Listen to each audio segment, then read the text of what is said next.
Assalamualaikum warahmatullahi wabarakatuh. A'udzubillahi minasyaitonirrajim. Bismillahirrahmanirrahim.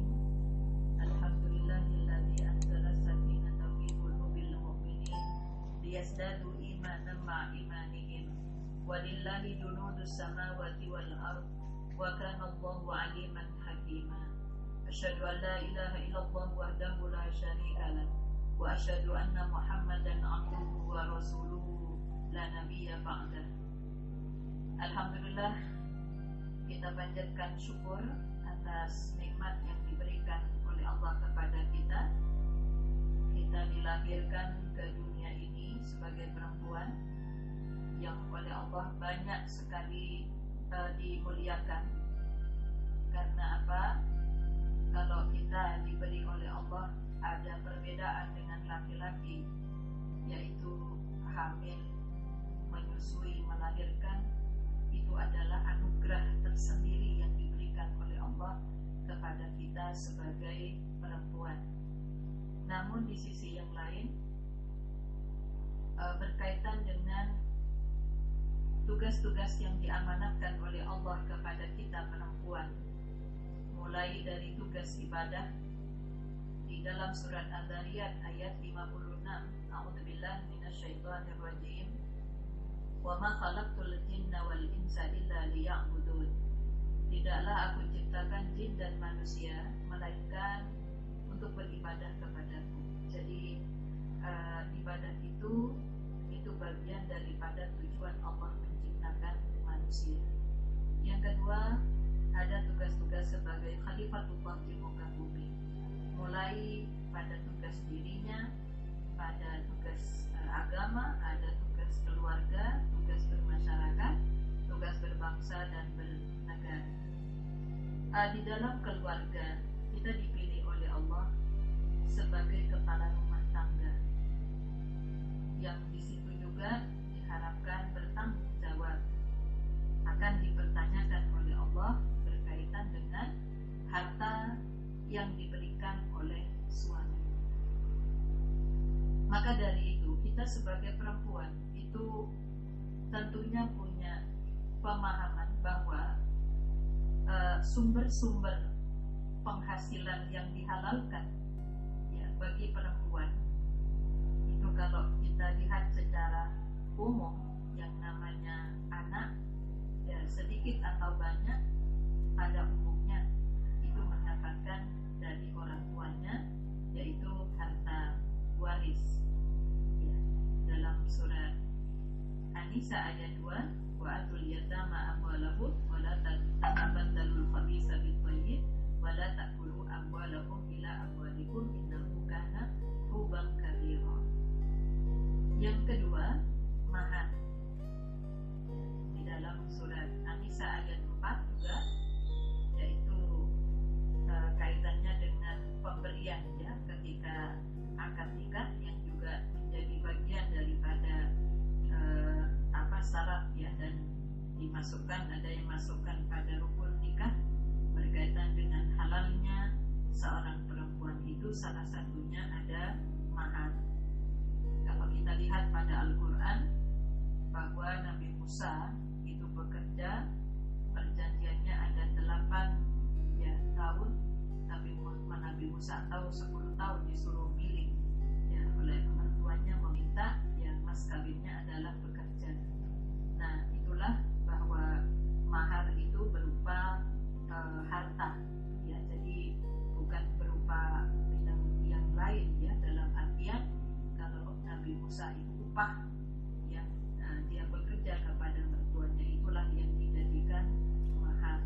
Seperti Al-Quran yang dibacakan, bukan hanya dibacakan ya, tapi mengajarkan istrinya itu ya, jadi ada istilahnya ujroh ya. Jadi untuk itulah maka itu yang dijadikan mas kawin, jadi bukan bacaannya sebenarnya atau bukan mushafnya, tapi bagaimana suami mengajarkan kepada istrinya. Nah, ketika suami itu tidak memiliki secara materi, tapi dia punya profesi, kalau sekarang diistilahkan profesi. Yang ketiga adalah hadiah. Wa atal mala ala hubbihi dawil qurba dalam surat Al-Baqarah ayat 177. Ya, ini berkaitan dengan salah satu ciri ketakwaan seseorang adalah memberikan harta yang dicintainya itu kepada dzawil qurba.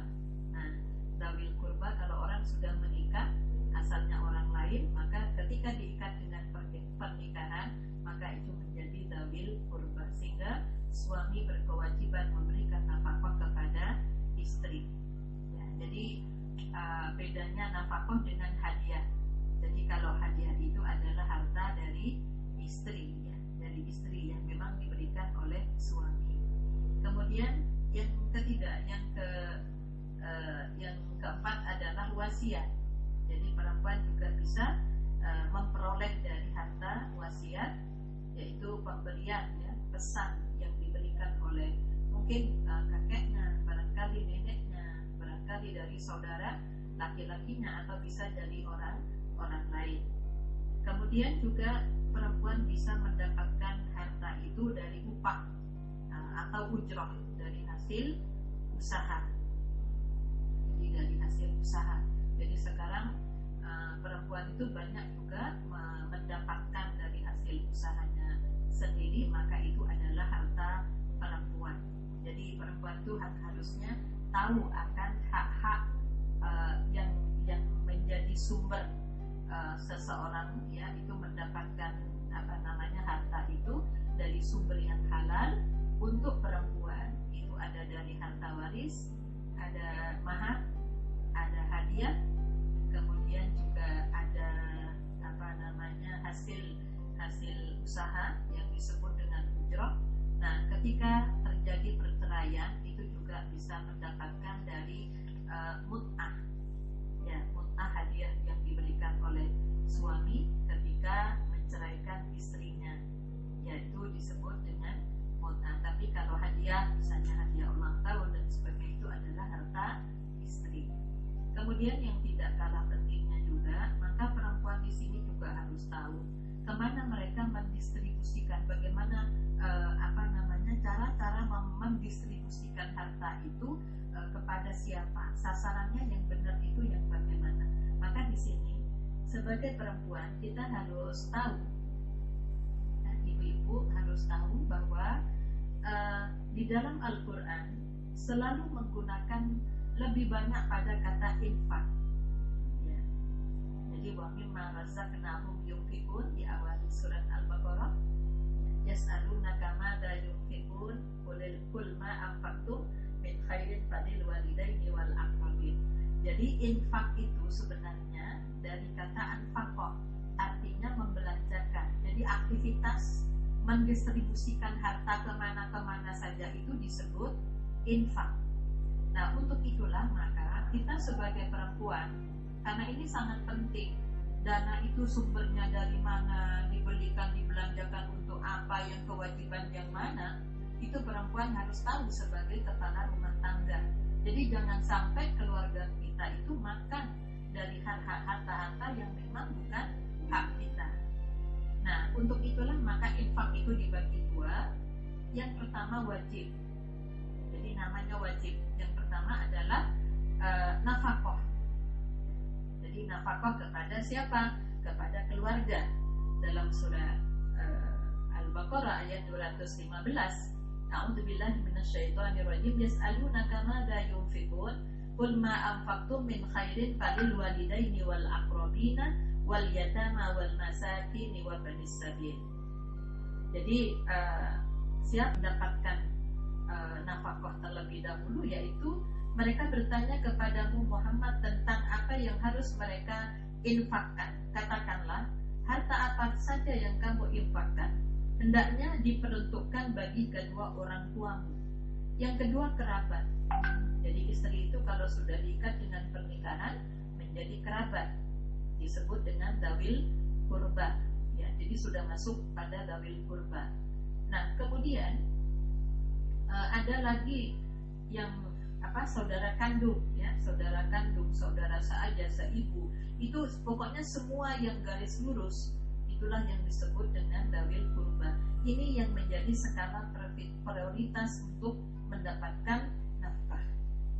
Ya, kemudian yang berikutnya setelah itu qul ma anfaqtum min khairin falil walidaini wal aqrabin wal yatama wal masakin. Yatim yang masih ada hubungan kerabat, ya keponakannya, anaknya, kakaknya misalnya, wal masakin, dan dari keluarga yang miskin, yang tidak berkecukupan gitu ya. Wa bani sabil, dan ada anak yang berjuang di jalan Allah. Jadi bukan anak jalanan, tapi misalnya dia lagi kuliah seperti masa sekarang, kemudian orang tuanya tidak sanggup untuk membiayai bagaimana hidupnya di Malang misalnya, nggak sanggup, maka disinilah keluarga terdekat, siapa yang paling dekat di situ, yang itu termasuk kewajiban-kewajiban yang harus diprioritaskan sebelum melakukan kepada orang lain. Nah, berkaitan dengan nafkah ini, ya, ini kalau yang sehari-hari, kalau anak-anak kita yang laki-laki sudah akan menikah, itu tentunya dibekali juga bahwa kalau kamu sudah siap menikah, berarti siap memberikan belanja kepada istrinya. Ya, jadi dalam artian begini. Nah, untuk itulah anak perempuan juga demikian.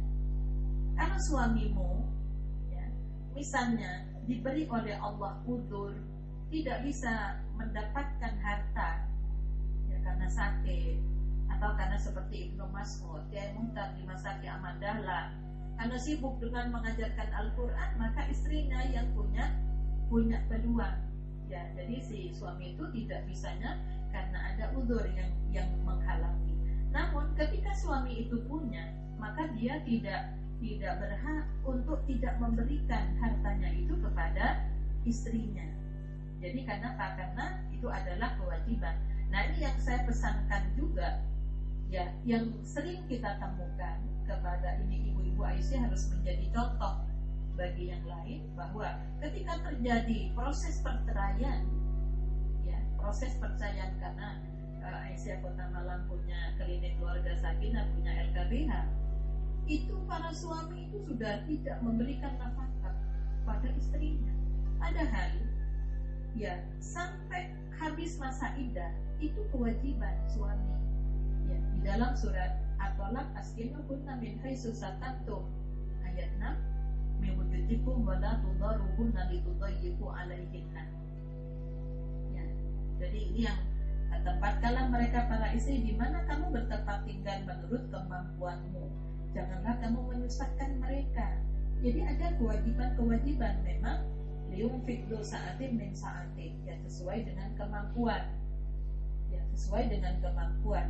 Maka di ayat 7 itu, ya, jadi dan orang yang terbatas fisiknya hendaklah memberi nafkah dari harta yang diberikan Allah kepadanya. Di sini perempuan nggak boleh nuntut. Ketika masa iddah, suaminya hanya bisa memberikan sekian karena dibatasi rezekinya.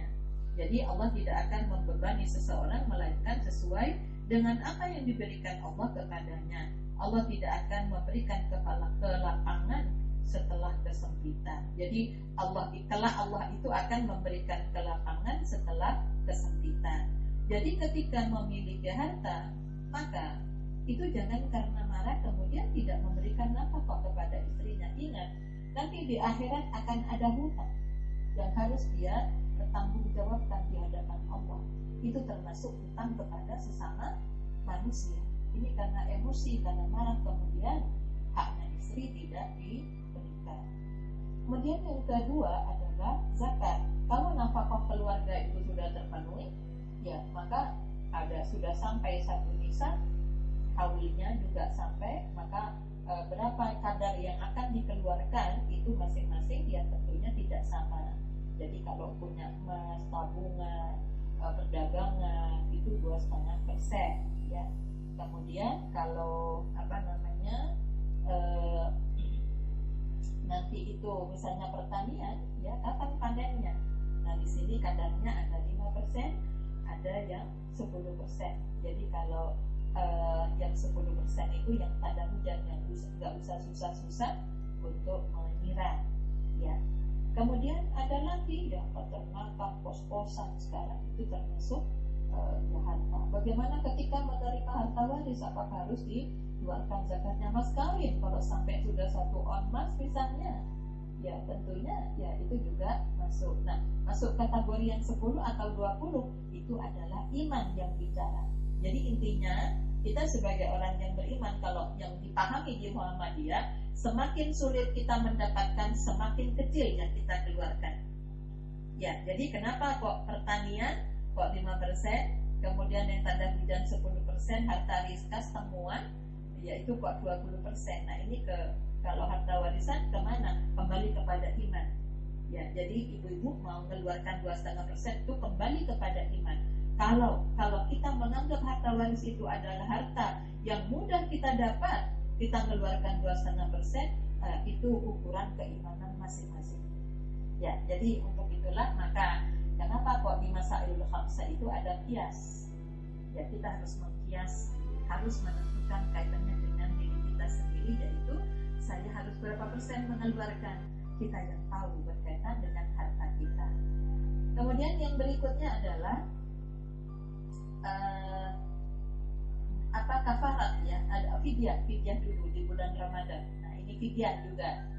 Fidyah itu tentunya yang tidak bisa melakukan tua renta karena hamil, menyusui, kemudian apalagi yang orang sakit yang sudah menaun, yang tidak mungkin ya melakukan puasanya, pekerja tambang yang terus nggak bisa keluarga dan memang tidak bisa mengganti, yaitu dengan membayar fidyah. Nah, kalau mereka nggak sanggup membayar fidyah, itu menjadi tanggungan Islam, menjadi tanggungan kerabatnya, keluarganya. Maka Rasulullah ketika ada yang melanggar, melakukan hubungan suami istri, kemudian dia nggak bisa membayar, Rasulullah kan mengambilkan di Baitul Mal, adapun mal disuruh berikan, ternyata dia yang miskin sendiri. Ya, itu menjadi tanggungan dari kerabat itu. Jadi makanya kerabat itu ada hubungan yang berkaitan dengan tanggung jawab. Ya, jadi bukan hanya situasi sekarang ini, ya. Mari kita kembalikan. Ya, ini Allah ngasih pelajaran betul itu.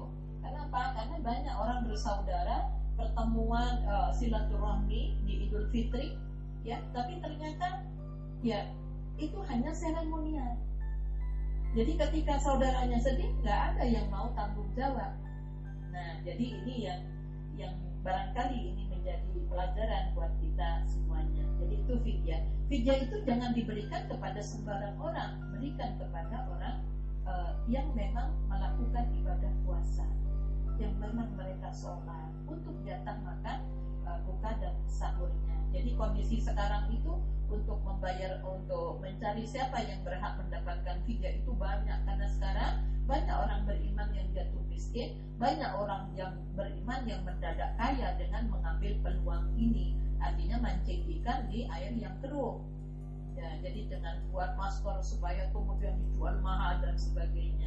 Nah, ini salah satunya ada orang mendadak miskin sekarang ini, ada yang mendadak jadi kaya. Nah, kemudian kafarat sumpah, suami bilang kepada istrinya, saya tidak akan bersetubuh lagi dengan kamu, itu tunggu 4 bulan. Dia harus memutuskan pernikahannya, atau dia kembali kepada istrinya, tapi harus membayar kafarat. Jadi kafarat sumpah, nabrak orang meninggal dunia, banyak yang tidak mengamalkan ini. Karena saya sudah di penjara, itu kan hukum dunia, ya. Tapi hukumnya Allah, ya, maka dia harus memerdekakan budak. Nggak bisa puasa 2 bulan berturut-turut, tidak kuat puasa, dia harus membayar fidyah, ngasih makan 60 fakir miskin untuk jatah makan mereka dalam sehari. Jadi hukum Islam itu seperti itu, tapi nggak banyak yang mempraktekkan itu. Ya. Kemudian ada lagi ada dam di haji, ya, dam di haji. Yang diingat hanya dam haji tamattu, dam haji qiran, hanya itu yang dihafal.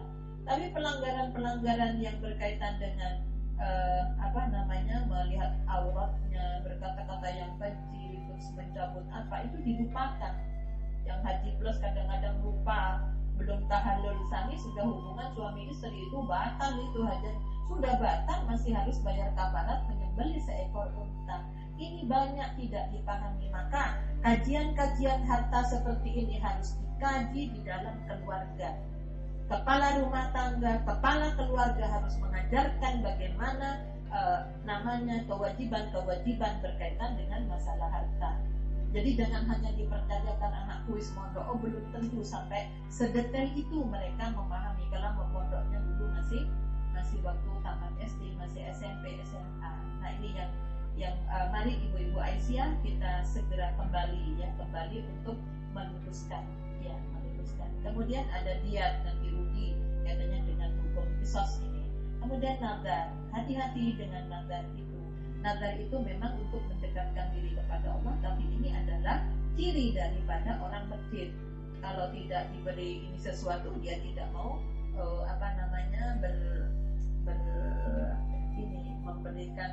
bersedekah, memberikan hartanya. Jadi nazar itu termasuk utang, termasuk nazar puasa. Kalau tidak dibayar maka harus membayar kafaratnya. Jadi harus diganti puasanya itu kalau puasa. Jadi harus diganti, kalau mati harus diganti oleh keluarganya. Ini yang wajib. Kemudian infak yang sunnah kemana di pendistribusiannya? Yang sunnah itu apa saja? Sedekah. Jadi kalau nggak punya harta yang banyak, saya nggak bisa zakat, saya nggak masuk. Saya tidak masuk kategori itu karena saya tidak memiliki yang pas-pasan. Maka apa? Jangan sampai tidak mengeluarkan. Makanya ada sedekah itu. Ya, ada wakaf tanahnya, ada hadiah ya yang diberikan. Jadi karena prestasi ini adalah sunnah. Hibah, ya hibah. Kemudian akikah kurban, ada wasiat. Ya, jadi wasiat itu nanti di bab berikutnya barangkali kita perlu minimal kita itu harus tahu klasifikasi. Jadi infak itu aktivitasnya. Maka ketika taska ya lembaga zakat harusnya menulisnya ini infak wajib untuk zakat. Oh ini infak sunnah sedekah. Itu aja. Jadi infak itu jangan masuk pada ini adalah kegiatannya, itulah yang disebut dengan infak. Maka para amil harus tahu. Oh ini apa? Fidyah, berarti ini wajib. Kalau sudah wajib ya harusnya ya memang ditagih. Kalau nggak bisa bayar, nah inilah tanggungan sesama muslim itu diantaranya. Nah, barangkali ini sebagai pengantar untuk pertemuan yang pertama dengan pada kuliah duha ini yang dilakukan oleh ibu-ibu Aisyah pimpinan daerah Kota Malang, Sabang dan Ranting secara serentak. Ya, saya akhiri nasrul minallah wa fathun qarib.